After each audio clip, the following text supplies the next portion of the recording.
Hello, I'm Chris Flisher, and welcome to Turning of the Wheel, an intelligent, lively discussion on astrology, art, and adventure. Timing is everything, and as the great wheel turns, we are best prepared when we are best informed. Join me as I explore the current planetary alignments and offer insights for coping with change. Educational, informative, enlightening, the Turning of the Wheel is a welcome pause in your daily swirl of constant change. Through intelligent discourse, inspired guests, and educational segments, I will help to enlighten your knowledge of astrology and guide you to accept change as the great wheel of life turns. Call in with your questions and speak with some of the greatest visionaries in the time-tested practice of astrology. Turning of the Wheel, Astrology, Art, and Adventure with Chris Flisher, each week on Turning of the Wheel podcast.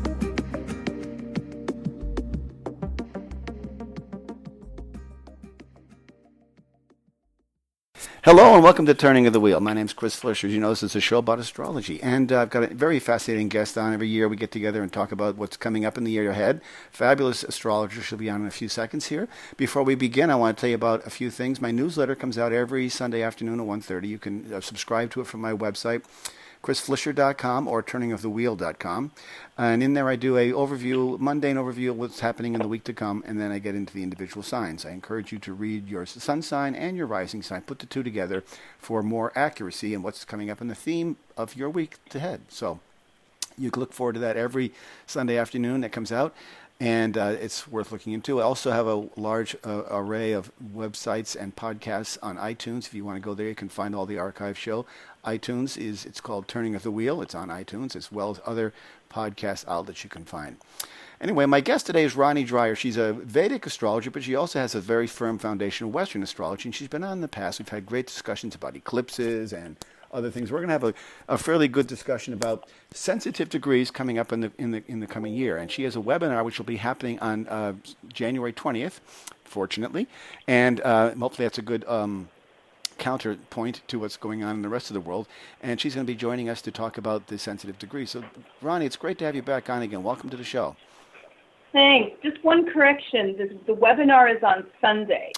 Okay, very good. That's a very big adjustment to make, the 22nd. So, right. Thank you very much for Sunday. that. And people can always get it, after the fact. They can always get a copy of it in the handout and the recording. So. And her website is ronniedreyer.com. It's RonnieDreyer.com, ronniedreyer.com. So I encourage you to go there and sign up. She's always done a great job with her webinars. So what do you see coming up, Ronnie? You mentioned sensitive degrees. We are currently in a very sort of, we had a cardinal cross recently. We see Pluto, and you see Uranus and Jupiter opposing each other. What else do you see out there that is intriguing, catching your eye?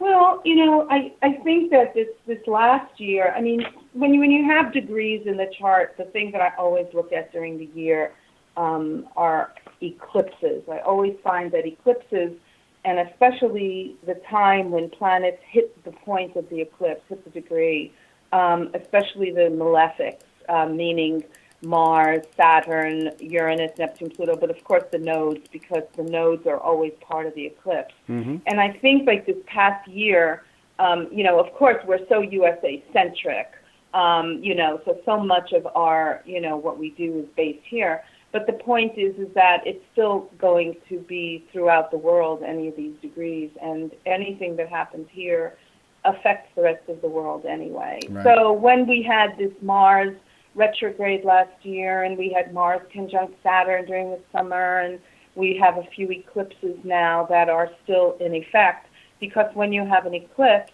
a lot of times the 6 months after one eclipse, it's going to be on the opposite degree, so you either have the new moon or the full moon. So I think one of the things that I'm looking at, in addition, of course, to the fact that we're going to have retrogrades, and those are degrees I also work with a lot, the planetary stations and the eclipses. We have Jupiter, always we have Jupiter going retrograde every year. This year it's going to be going retrograde around the same time Venus is retrograde, meaning Jupiter will be retrograde from the beginning of February through June, and Venus will be retrograde from March 4th through April 15th. And the retrograde Venus is something that happens every year and a half. So they're going to kind of be retrograding in the same area of the zodiac, because Venus will be retrograding Aries and Pisces, and then Jupiter will be in in Libra. Libra, So right. Jupiter and Venus are going to be kind of opposite each other, Mm-hmm. and Uranus is going to be in there as well. So that part of the zodiac, I think is going to be a very interesting part of the zodiac to watch. And that would be the degrees really in Aries, that the Jupiter and then is going to be opposite to Uranus a few times during the year. And so I think that, when you talk about the cardinal cross, I mean, those cardinal planets have been really kind of with us for a long time. Yeah, so, they've been very active. Yeah. They're very active, and now Jupiter is going to be opposite to Uranus, in around the 22 Libra mark. 22 Libra is Jupiter around March 2nd, and it's always in orb at least a week before and after. And then September 28th is going to be also opposite Uranus on 27 degrees of Libra and Aries. So I think that part of the zodiac is going to be really interesting. So anybody who has things, I would say, even in the last decade of Libra, Aries, Cancer, Capricorn also is going to be, they're going to have still things arising, I think, in their lives that have been hinted at, because everything's been in cardinal signs, but now it's going to kind of really hit, that point. And I think that's an interesting opposition, Jupiter-Uranus. It is interesting, yeah.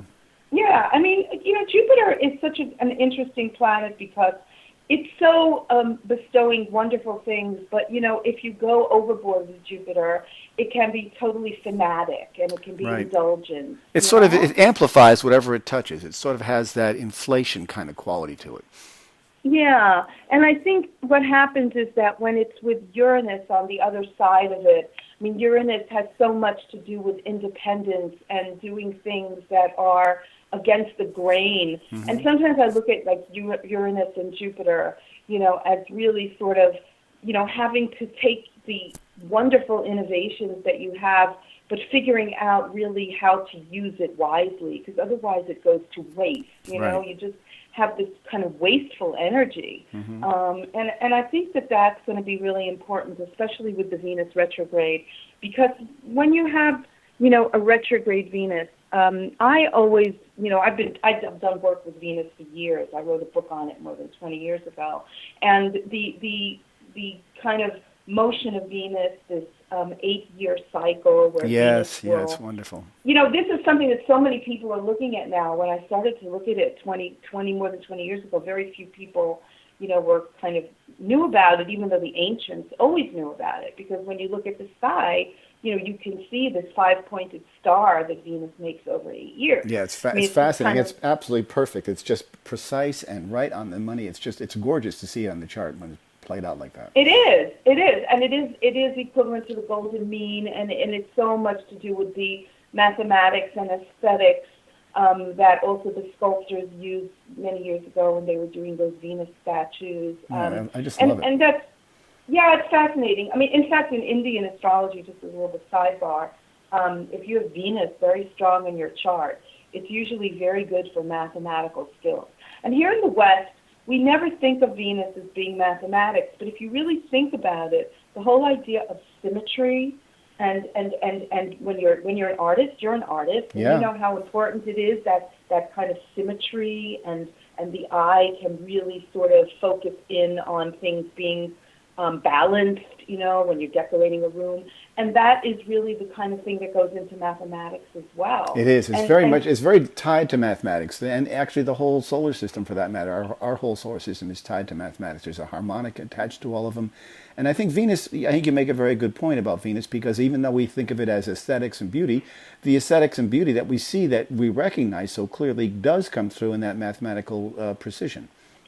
Right, exactly. And that's, kind of like, why when I do two systems, and, whenever I do like a webinar about, points in the coming year, it's always in both systems. And I just find that it enhances it because, it's obvious to me, of course, why wouldn't strong Venuses make somebody really interested and good with that kind of math? Your eye goes to it. And I just think that that's kind of like when you're dealing with this Venus retrograde, it's a very, very, very important time, and that's a whole other subject matter, but I always look at that retrograde Venus as that coming up into the going from evening star to morning star. Right. And it also means that it becomes more of a, kind of martial sort of Venus, more in the ancient times they looked at that morning star Venus as being more martial and warlike, Right. rather than where we are now with an evening star Venus, that people can start looking in the sky now, and actually they will see Venus very beautiful because it's moving very close to the Earth.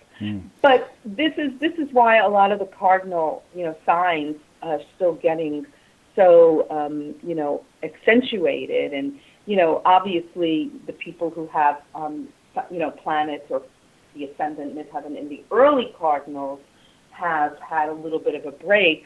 But in fact, now that we're moving into the, mid-cardinals, and, Uranus is moving into the second decanate. Right.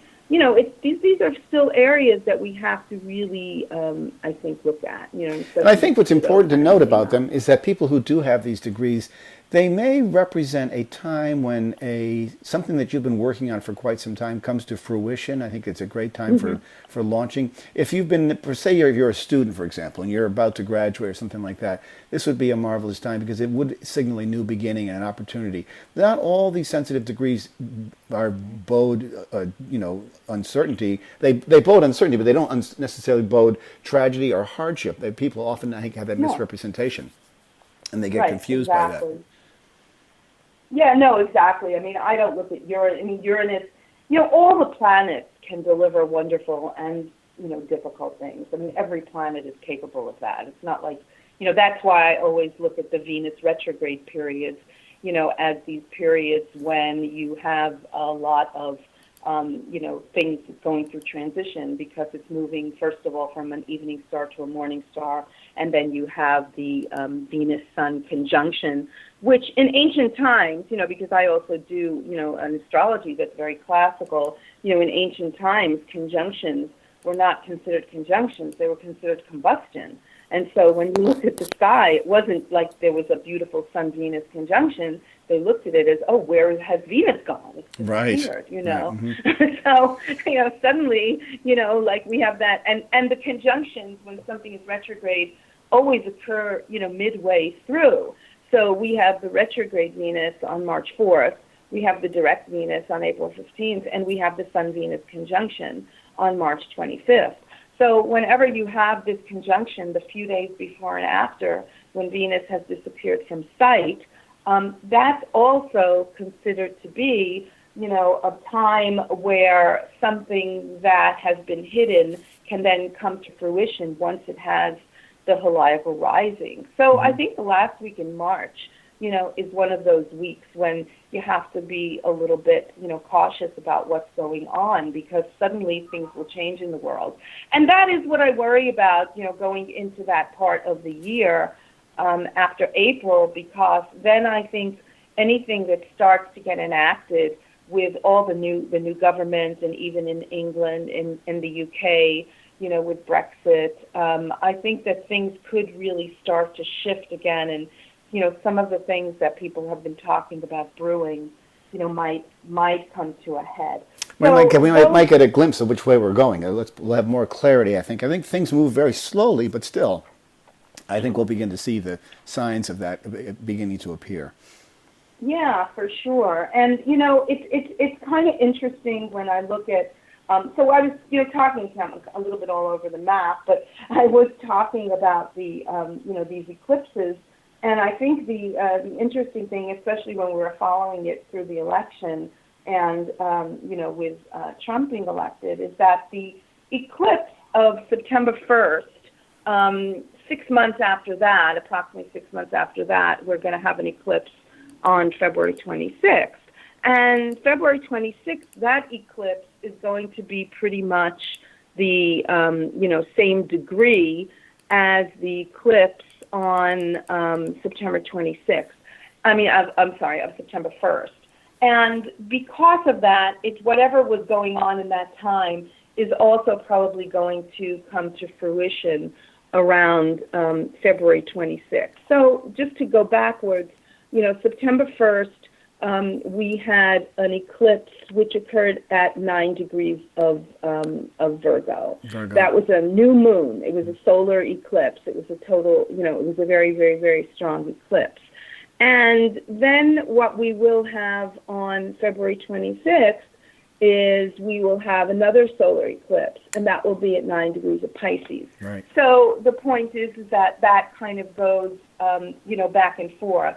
And because of the fact that we also had the node of the moon and Mars in between that come to those degrees, I think that whatever had been brewing in those few months is still going to be brewing. On a national level, it was kind of interesting, and I was kind of noting this in my newsletter, that when, because we never knew Hillary Clinton's birth time, really. I've been for years looking at Chelsea Clinton's birth time. And Chelsea Clinton also around that eclipse had something very, very, very strong in her chart.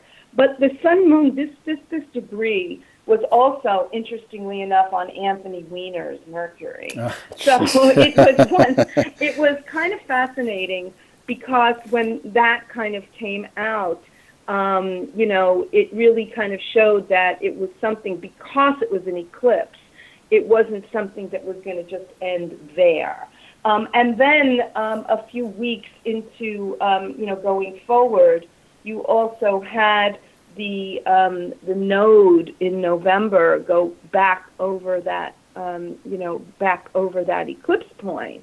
And the other thing that then you had was that Mars went around that eclipse point. Yes, it did. At the end of the year, and that was also a time when we had that the Turkish New Year's Eve, thing. And then we had Neptune also opposite that degree, because Neptune was also around 9 degrees of Pisces, and that happened October 30th. And that was a time, interestingly enough, when Comey came out and made his thing. So when you look at these eclipses, I was watching it and I was saying something's going to happen October 30th. There was also another earthquake in Italy.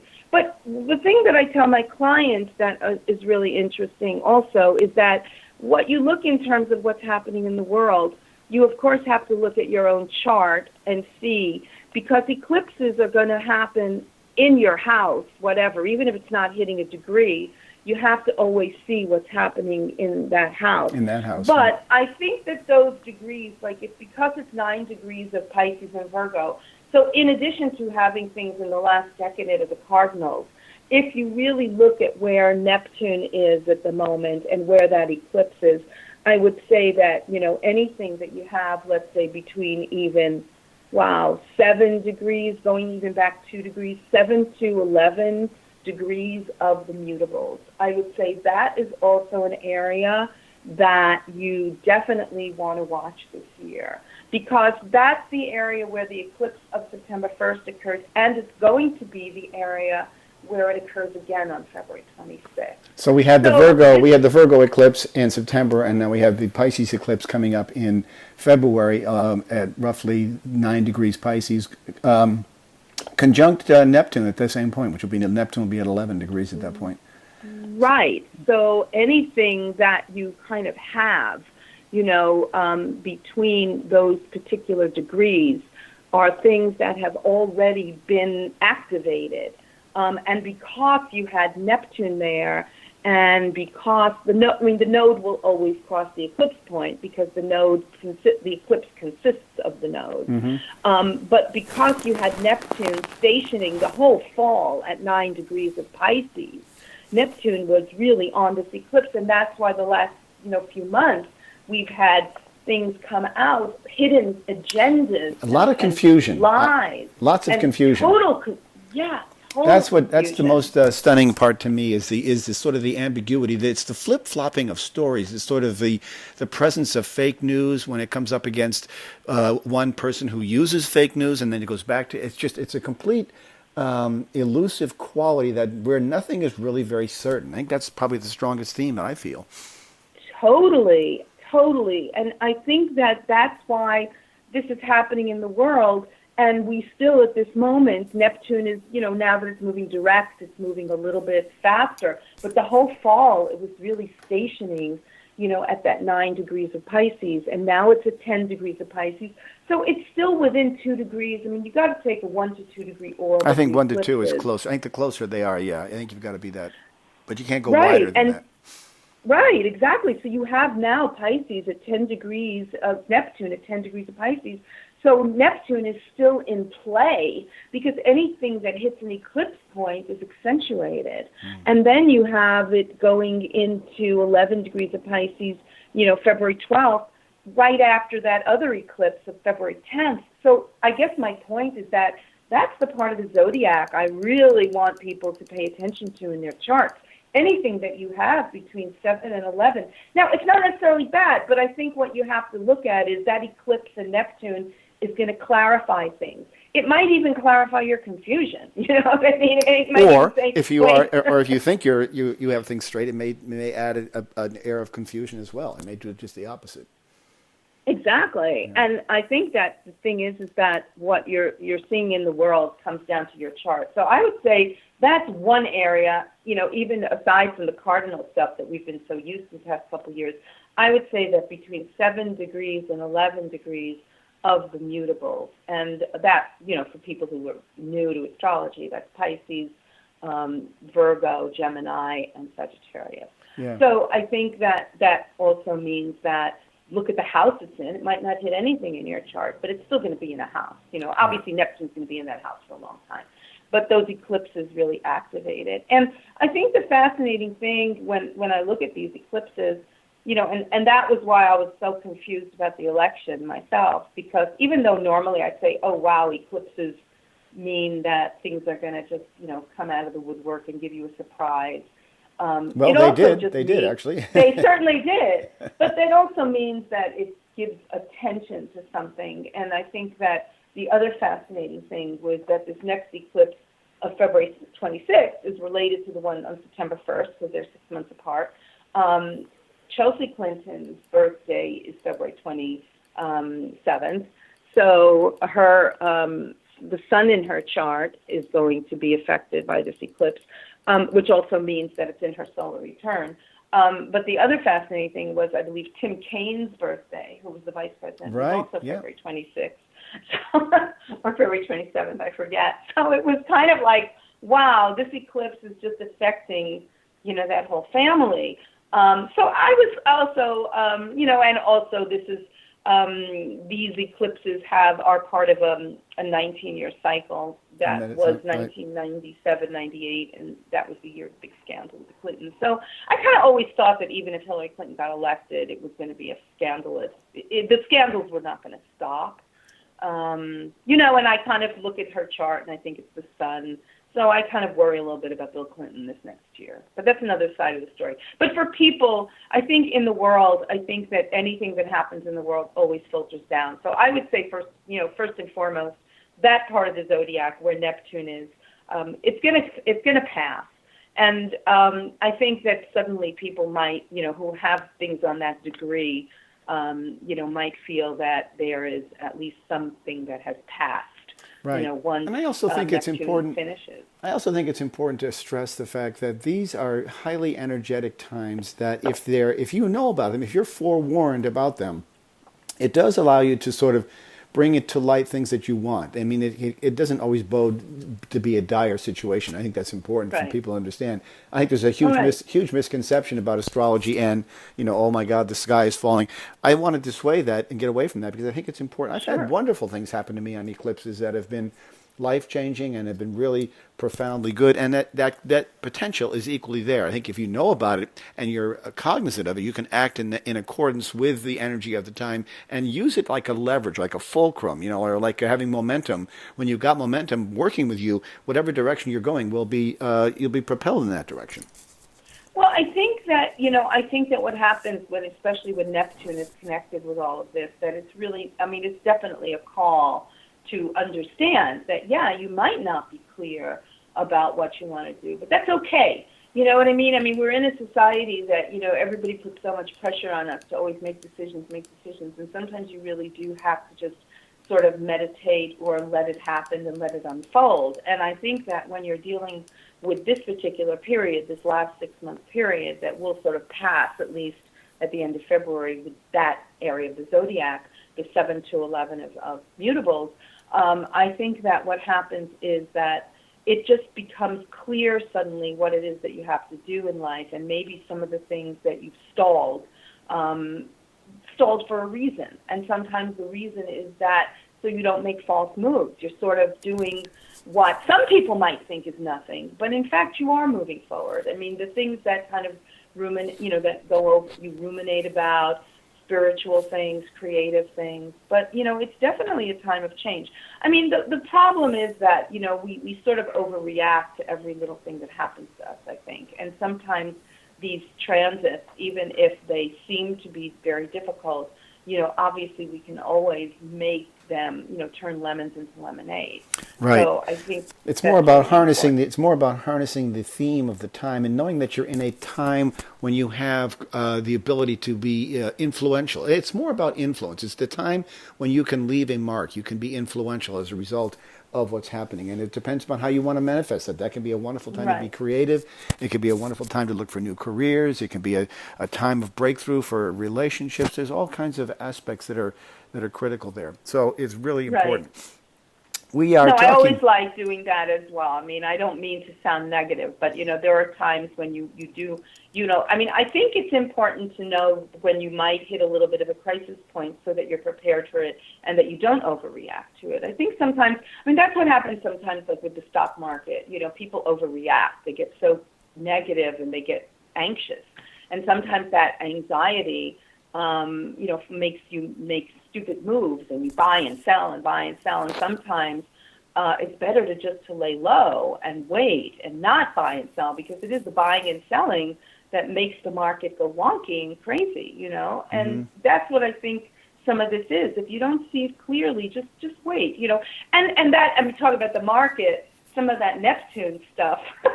Wow, no kidding. I've been saying, it's like you might think the market is getting real great, but hold your horses.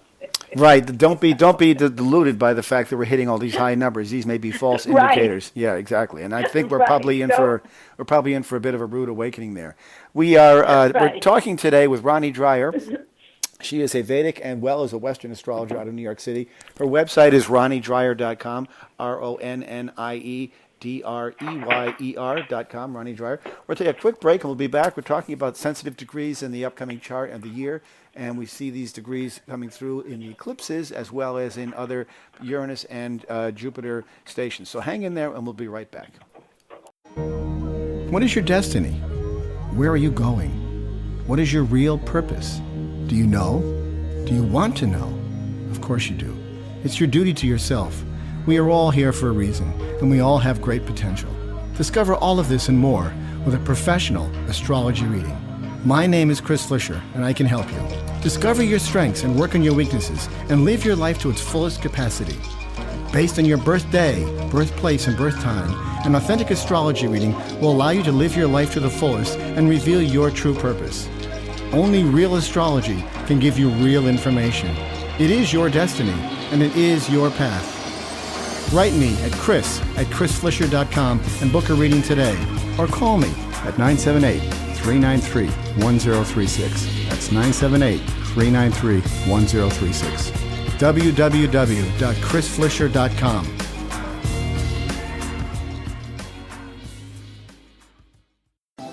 Astrology is the science of spirit, and it can serve as an invaluable aid in making the difficult choices in life and seeking truth in all the directions we choose.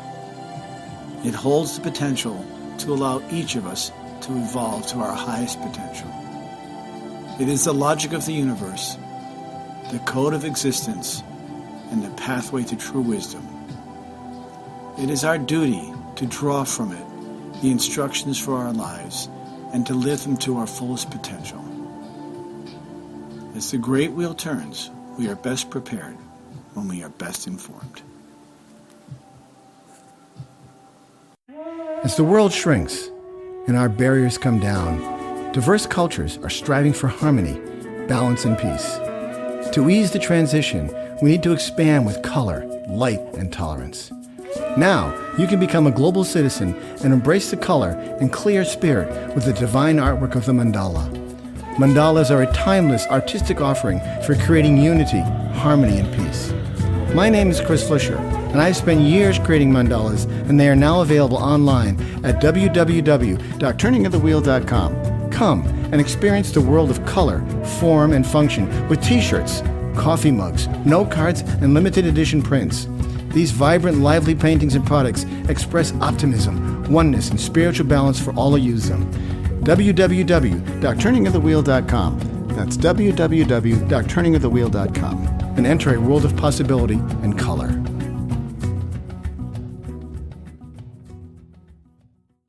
Okay, welcome back to Turning the Wheel. We're talking today with Ronnie Dreyer, and she is an astrologer out of New York City. She's a Vedic as well as a Western astrologer.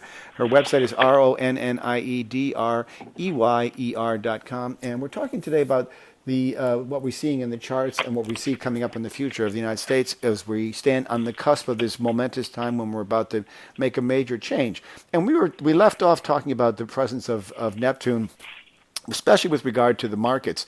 And I think that's an important point because we are seeing record highs, which many people are talking about as being, wow, this is a fabulous sign, the Earth, that we're going in the right direction. But it may be a false indicator because sometimes when markets rise that high and go that high, there also is the possibility of a great fall, which of course is a great buying opportunity. But I'm curious what your take is on that when you look at the presence, and then we see the Uranus-Jupiter opposition squaring Pluto at the same time, which could be a big thing for a lot of people, especially with regard to the country of the United States, where we make fundamental foundational changes. With so much talk about infrastructure, Pluto would be the one that would be responsible for infrastructure at its core. So I'm just curious what your take is when you look at all those numbers. Yeah, well, first I have to say I'm not a financial astrologer, so when I, look at things, I'm not doing it. Oh, I'm not either, but it's just fun to think about what it looks like. But I can say definitely when you have Neptune tied to the eclipse points that part of, I think, the rise in what's happened in the fall has to do with the false notion that things, it's not a false notion. It's idealistic. You want to be positive.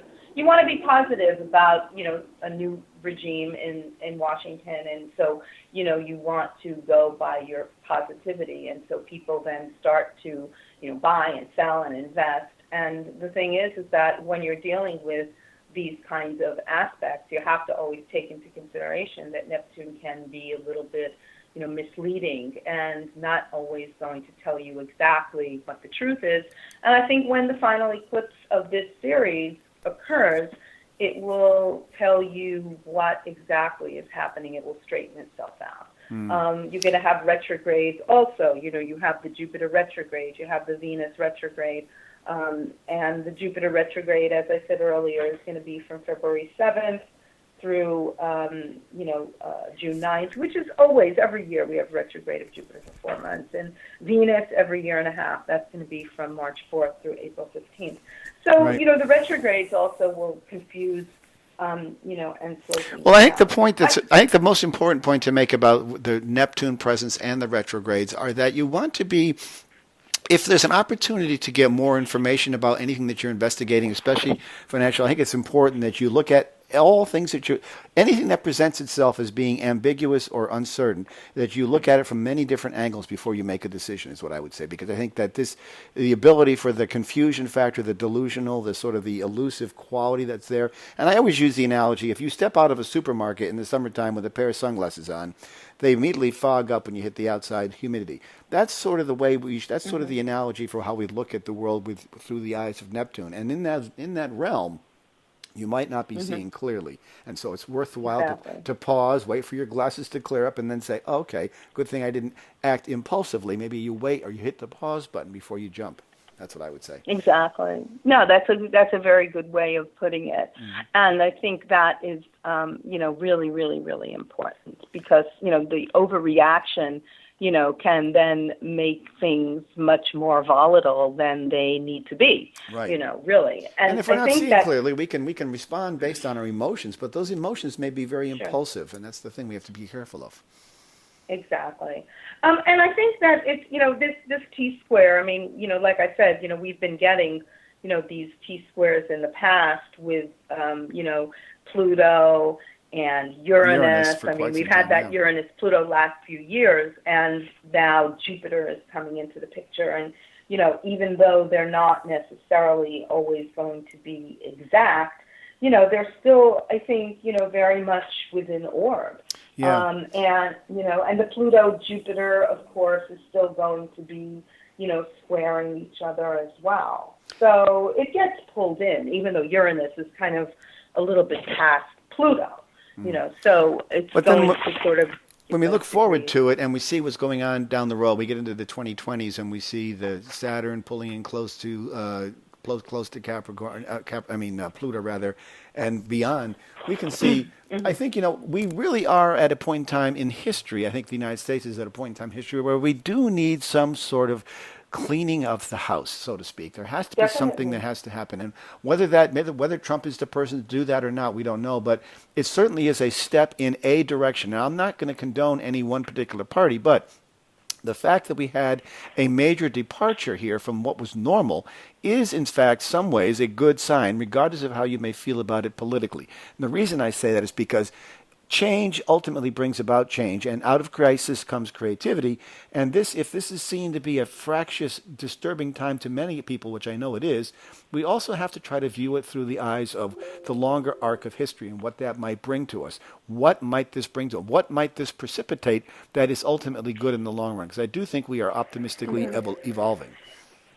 I do, and I think that this year, though, I mean, the point of this year, I think, is going to be a lot of surprise, and I think that's going to be the Uranus-Jupiter effect. I think that what you think is going to happen is not necessarily going to happen, and that's kind of, I think, what we also are getting from the administration that's coming in. We really don't know exactly what's going to happen. It's such an unusual state to be in. We just have never really, I don't think, I'm sure it happened in early years of the United States, but in our lifetimes, I don't think we've ever had this much confusion or such a radical departure. We've always been marching to a certain, American prototypical kind of a politician type of person has always stepped in. Here we have a salesman, and it's just a completely different story altogether. Right, and I think that that's why anybody who's looking at these, this quote T-square, I mean, even though Pluto and Uranus are sort of past each other, but their association with Jupiter makes it still palpable. So I do think that when you have the Jupiter opposition to Uranus, which is March 2nd and September 28th at 22 and 27, Aries, Libra, and then you have Jupiter square Pluto, March 30th and August 4th. I'm just reading it from a piece of paper. Jupiter is going to be at 19 and 17, Libra, Capricorn. So I think that you're still going to have, between those degrees also, the kind of people who had, 15 degrees of the cardinals, 14 to 16, had a real couple years where not only Uranus, Pluto was there, but the eclipses were there. That's kind of easing off. So people who have experienced that the last few years are finally feeling like what's been changed in their life, they're actually now able to act upon. So if you move a little bit farther down, you're going to still get those degrees between like about 16 and 20, and then you go down the scale more, and you get people in the first decanate. So I would say really the whole, if you have, these go especially to people who have personal planets. I mean, if you were born like between 1952 and 1954, you had Saturn and Neptune there, that's going to be activated. And, people there are, of our age and, in our 60s, late 50s. But the thing is that you have to look at all your personal planets between, like, let's say the Sun and Mars especially. Right, especially. And the angles of your chart. So I would say that you're going into the late second decade of cardinals, and then throughout the last decade. And I think that that's a long stretch, but I think that's what you have to look towards, because Uranus and Pluto are moving slowly through those. And I think that that's because it's their cardinal signs. You know, people really do get hit with, okay, I'm going to change, I need to make change. But you have to just look at it with a little bit more, I think, foresight into the next few years. And yes, everything is then going to be moving eventually, slowing up. So that time gap, together. that time span that you mentioned, 1952 into 54, brings in all those planets that you mentioned. It brings in Saturn, it brings in Neptune, it brings in Jupiter, all at those sensitive degree points that you mentioned.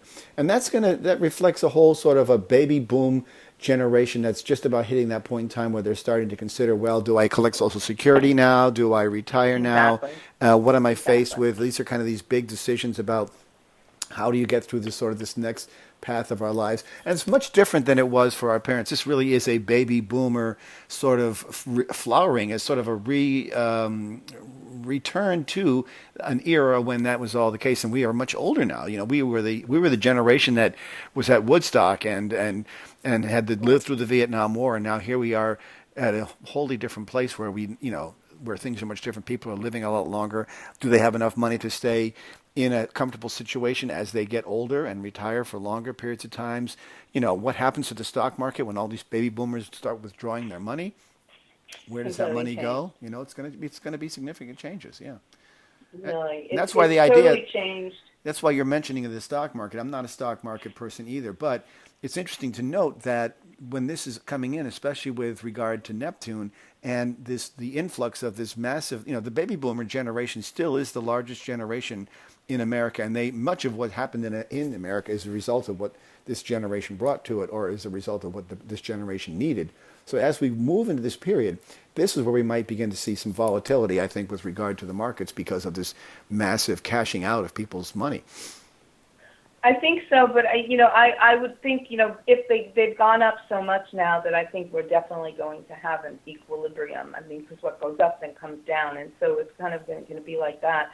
But I do think it's going to be quite wonky, and I think the wonkiness is going to come, also from the new administration and his chart as opposed to Obama's chart, actually, because I think that's always, for me, one of the interesting things. I personally am one of these people who don't really look at the chart of the United States that much because there's such disagreements on what to use. However, I always look, as the ancients did, as the president or the king of a country, because that represents the person in their private life, but suddenly they take on a real great significance as the leader of the Western world and of America as well. Now, of course, if you want to look at the United States chart, depending on, what time you use, you are always going to, have the fact that, of course, the sun is, 13 degrees of Cancer. So, all those cardinal points were hitting the sun, depending on where the moon is as well. Because if you looked at a later time, look at the Sibley chart later in the day, the moon is sort of like around 27 Aquarius. And, that's going to be a very important point in why people feel Donald Trump won, because his Mars is 26 Leo and his ascendant-descendant is 29 degrees. So the moon of the United States kind of fits into that. So people, have felt, well, maybe he really is the populist president and he spoke to the people, and that makes a lot of sense. But that is also going into the next area of the zodiac that I kind of want to call attention to, and that is those degrees, late fixed signs, because, those are really, really, really important. So I think first the 7 to 11 degrees of mutables is important, and the last, really going far, but from 16 to 20 of cardinals, and then even 22 to 27. I would take it that whole end of the middle decade and last decade. I'm going to kind of expand it a bit. Yeah. Because I think that it's really important that people kind of get a longer-term vision and know that these are things that anything you do now are really going to be in play for the next 10 years. That's why I was mentioning if you're making plans or you're working towards some goal, right now, this might come to fruition. This might be a very positive outcome of such a time when you have this finally comes to fruition. I think a good analogy is if you're working on a project or you've been in a relationship or you're planning on moving or you're graduating from school, things like that are all big milestone pieces which might really play into your long-term plans. Yeah, for sure, definitely. And I think that this, I think this, the chart, of the United States, I think that more people were, kind of really, really, really looking at that in the last few years because of that 13-degree, Cancer sun, whatever time you use. And that's something that, you can say sort of a little bit past now because Pluto has kind of, gone past it. Although Pluto was still within orb of that sun in the last 6 months because it was still at 14 degrees of Capricorn. So, that was still in the opposition when the fall, came around. But I think that the other thing is that if you take this moon, as being around 27 Aquarius, that's going to be the important thing. And I think that those degrees in your chart are quite important. And that also has to do with that eclipse of August 21st. And the eclipse of August 21st is a very interesting one because it's a total solar eclipse. Right. And when you have a total solar eclipse, and the other interesting thing is that there are some eclipses that are only visible in certain parts of the world. This is going to be visible. And if you throughout America, which is really interesting. Good or bad, I don't know, but it definitely means that the eyes of the world, are going to be on the United States. And, whatever happens, in the United States is, going to, obviously affect our country, but it's definitely going to, affect the world. And I think that is the, the important thing with that particular eclipse. And that particular eclipse is, if you have like a software program, I mean, you can go on NASA and see this. Right, you can. It goes right. Tell people. Yeah, it goes across the United States, starts out in Oregon, and I think it comes to, you can see it pretty clearly right around Nashville, Tennessee, I think is around where you're going to be able to see it this time. Yeah, it goes, and if you have like if you have an astrology program with like a mapping program, you can see it goes, right through, Oregon to Idaho and, Wyoming down through Kansas City, right down through Tennessee, Georgia. Right through the heartland of America, which is where, if you think about it, this is where the changes that they're talking about may very well impact. These are largely red states, if you think about it. Right. They may have they may come to terms with what they've created or elected, or who knows what. It may very well be. Right. And the reason that eclipse is so interesting is that, let's say Trump wasn't elected, the eclipse would still be in America. Mm-hmm. But because Trump was elected and because he represents the country now, his ascendant at 29 degrees is getting hit by that eclipse, which means that the eclipse is affecting the president who really represents our country. So there is going to be something very powerful happening in America. I hope it's not a horrible thing. I hope it's not a big weather thing, like Hurricane Katrina or a terrorist attack or anything like that. So I'm not thinking that way, and I think that it's possible that it's not, but there's all possibilities. And I think that the thing that's very important is that all eyes are going to be on us and this president and his Mars at 26 degrees. But it also means that everybody else in our lifetime, us, we are all affected by these eclipses. So we have to look at what's going on in our chart. Where is 29 or 28 to 29 fixed signs in our chart? What house is it in? And is it hitting anything in our chart? So I'd say 27, at least like around 27 fixed through probably, even one mutable. Yeah. Where you want to go. I mean, it's interesting. On that day, we've got the sun, Trump's moon is right on, the moon is right on the ascendant. The eclipse is actually right almost exactly on his ascendant, Mars. And with Mars on the ascendant, it's going to be, it could be interesting. That we don't really know what that looks like. But, the fact that he's got Mars in the ascendant does account for much of his fiery aggression kind of quality he has. It just nails it perfectly. It is very interesting, and I think the other really, kind of fascinating thing, of course, is also that, when you look at these eclipses and you look at, his Mars, if you also use astrocartography, for instance, his Mars is almost exact on his ascendant in Washington. So it's kind of interesting, and Wow. I mean, look, Jim Lewis, who did astrocartography, did a whole thing with Mars lines with the president's charts, and you can look at president's Mars lines and see where war is or where difficult areas in the world is. And what's interesting is that when I looked at Trump's chart, Mars line also runs through like Western Russia, Poland, the Baltics, up through Italy. When you go to Italy and you draw a longitude line.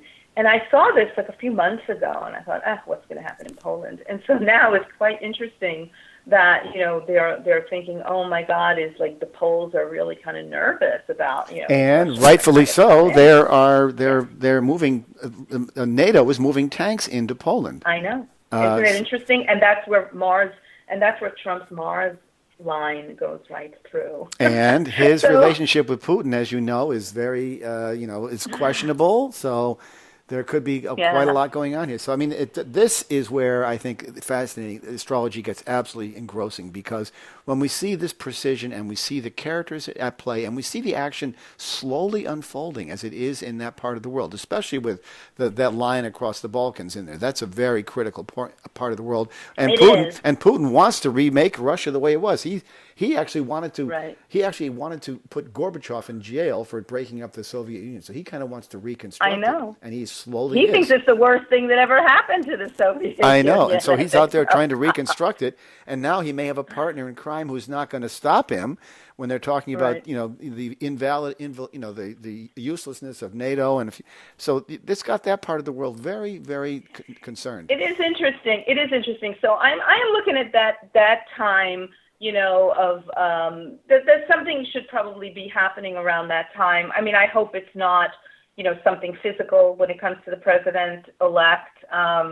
Whatever my views are. I mean, I don't want anything bad to happen to anybody.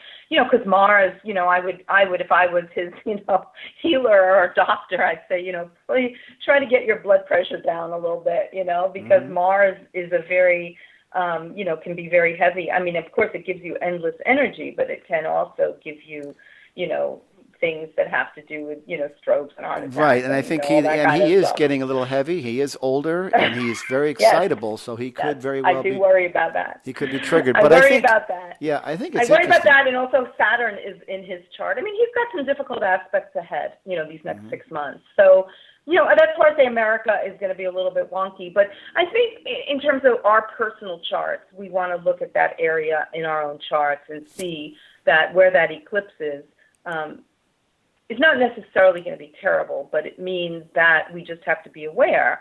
And if we look back 18 years, for instance, we know that 19 years, if we go back to 1998, the same eclipse occurred on August 21st, because 19 years is the cycle. And if you go back, if you're old enough to see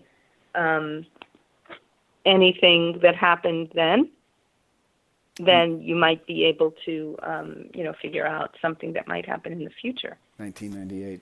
When you think of the individual nodes of a person, what's the orb that you generally use for the eclipse? With regard to the south and north nodes of the natal chart, with regard to the eclipse chart, how close are the orbs there? Is it still a 1 to 2 degree, you think?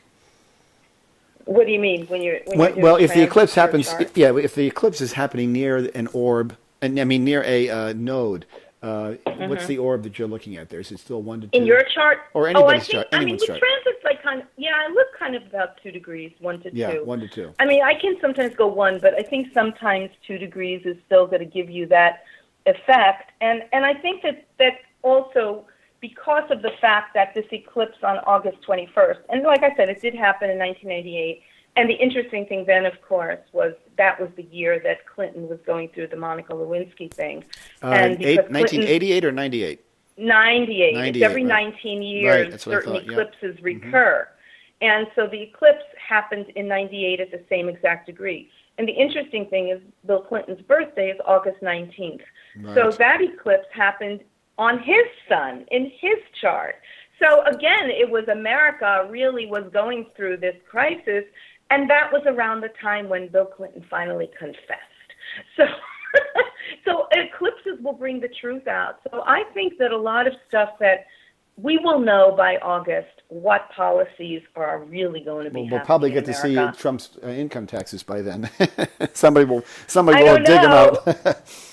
But I think in our charts, that's the thing I would say, that in that area of the chart, if we go back to 98 and see what's happening, look, if something goes on in your chart, it can be things that are wonderful. I mean, that was the year, I have it in my chart in a very specific point, that eclipse, and that was the degree, that was the year I got married, the year between 98 and 99. We decided to get married in the fall of 98, and we got married in May of 99.